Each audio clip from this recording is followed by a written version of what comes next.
Durante a pesquisa realizada, foi constatado que o concursando, no período que serviu ao quartel, teve uma transgressão disciplinar de natureza grave e foi punido com 6 dias de prisão por ter faltado com a verdade junto de seus superiores.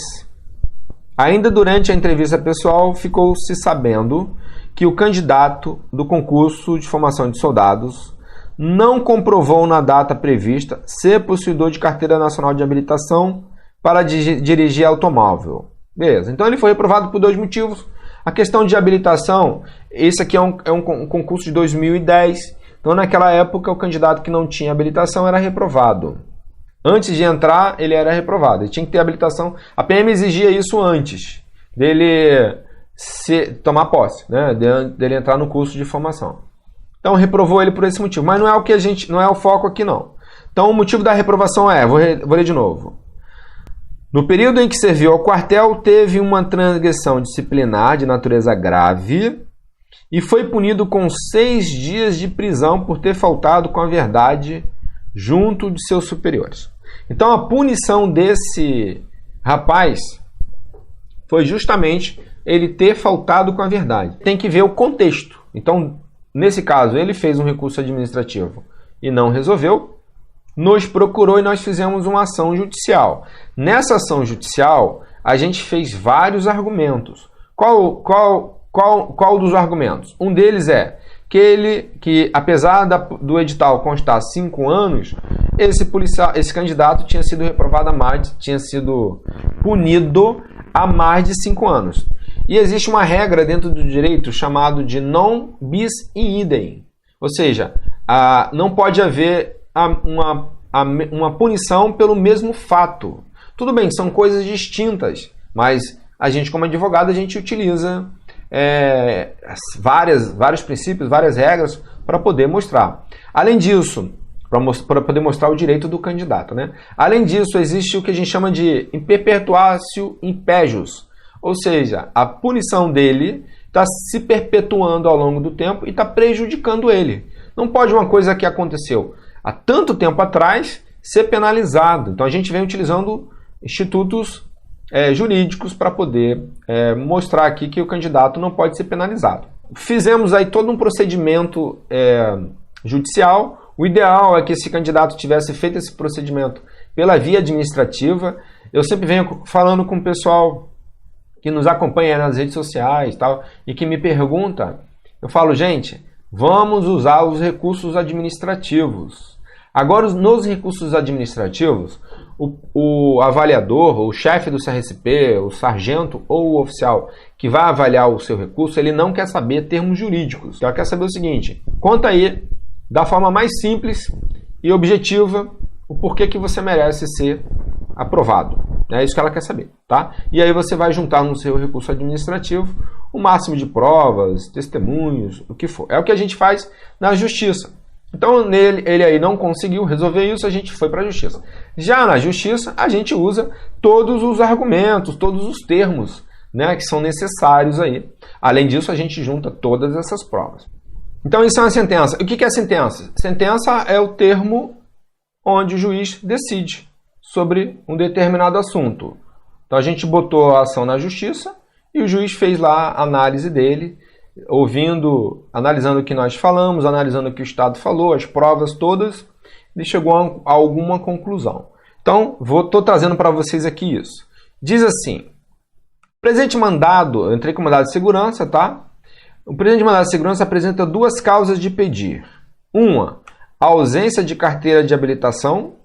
2, punição grave sofrida no Exército. Okay? O que nos interessa aqui é a punição grave sofrida no Exército. No tocante à apresentação de CNH, aplicável ao enunciado 266 do STJ, do Superior Tribunal de Justiça, não houve eliminação senão sua classificação. Na súmula 266 do STJ, o diploma de habilitação legal para o exercício do cargo deve ser exigido na posse e não na inscrição. Então, antigamente, o candidato tinha que apresentar a habilitação em outro momento, em vez de ser na hora do curso. Então, isso a Justiça não aceitava. No tocante à eliminação do impetrante por ter sofrido punição grave no Exército, a questão merece exame mais acurado. O exame social é a etapa regular do concurso expressamente definida no subitem 14. Por seu turno, o referido item especifica de forma muito clara os critérios mínimos exigidos para que considere um candidato apto. Por seu turno, os subitens 4.8, 4.10, 4.11 trazem como requisito que o candidato não haver praticado atos qualificados em lei ou regulamentos como incompatíveis com a honorabilidade e o pundonor policial militar e ter boa conduta. Transcreve-se o item 4.11 do edital. Ter sido licenciado no mínimo comportamento bom, não ter sido punido com falta considerada grave, que afete a honra ou pundonor militar nas Forças Armadas ou Força Auxiliar, que serviu. Aqui que está o macete. A gente conseguiu convencer o juiz com base no próprio edital. Então a gente usou o edital justamente para poder ganhar essa ação judicial. Vamos lá. Não obstante a regra expressa no edital, o critério de exclusão deve guardar harmonia com o princípio da razoabilidade e da proporcionalidade, sendo, pois, passível de controle judicial.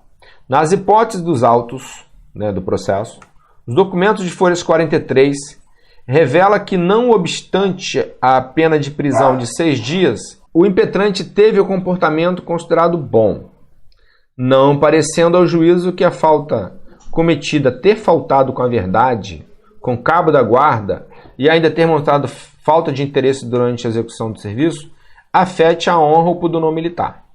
O que aconteceu foi o seguinte: esse rapaz faltou com a verdade por um motivo, só que apesar de ser uma característica intrínseca do policial militar ou do militar não faltar com a verdade, os militares consideram isso como natureza grave.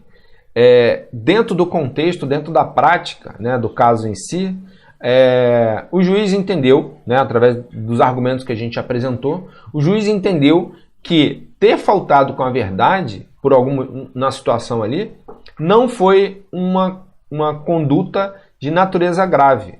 O que o juiz entende como conduta de natureza grave? Aquela que afeta a honra do militar ou do policial militar, que afete o pundonor militar, crimes aí bem grosseiros, crimes aí que mancham a imagem da corporação. Por isso que a gente tem que contar a história, para que a pessoa que vai avaliar entenda exatamente o que aconteceu. Apesar da PM, apesar do Exército ter considerado aquela situação como natureza grave, que poderia ser para os preceitos militares lá, o juiz entendeu que ele faltou a verdade aqui, isso não interferiu em nada. Isso não magoou aí a corporação, não feriu aí os princípios da corporação, entendeu? Então isso tudo tem que ser levado em consideração. E é isso que a gente trouxe aqui e o juiz acabou. Eu vou ler novamente. Não obstante a regra expressa no edital, o critério de exclusão deve guardar harmonia com a razoabilidade. Então o juiz está dizendo o seguinte, que não foi razoável. O fato do candidato ter sido reprovado por esse motivo, não houve razoabilidade aqui. Foi muito exigente, né? Na hipótese dos autos, revela que, não obstante a pena de prisão de 6 dias, porque o cara tomar 6 dias de prisão tem que ser muito pesado, né?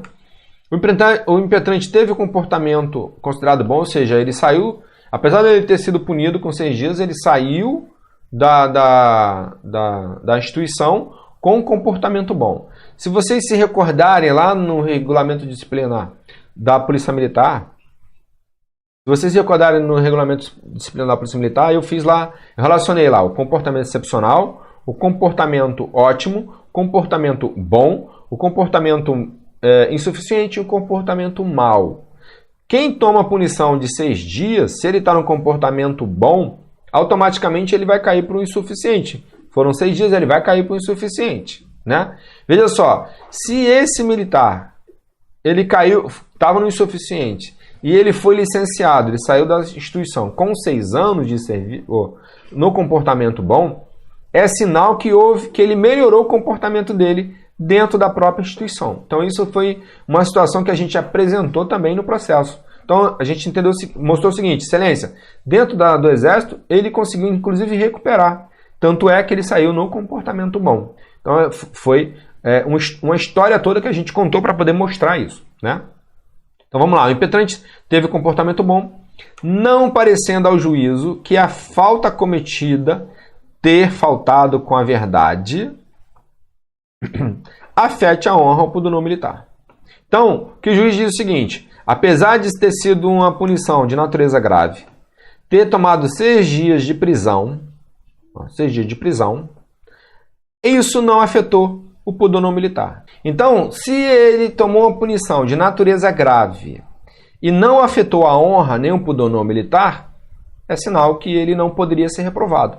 Então a gente utilizou o próprio edital para poder mostrar ao juiz que a Polícia Militar descumpriu uma regra do edital.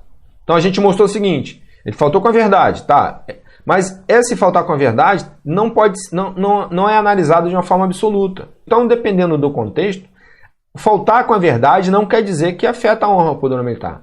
A punição que ele tomou, a transgressão militar, pode não ser, apesar de ser grave, pode não ser considerada como que afete a honra ou pudor pudor militar. E o que reprova aqui é aquela conduta que afeta a honra e o pudor militar.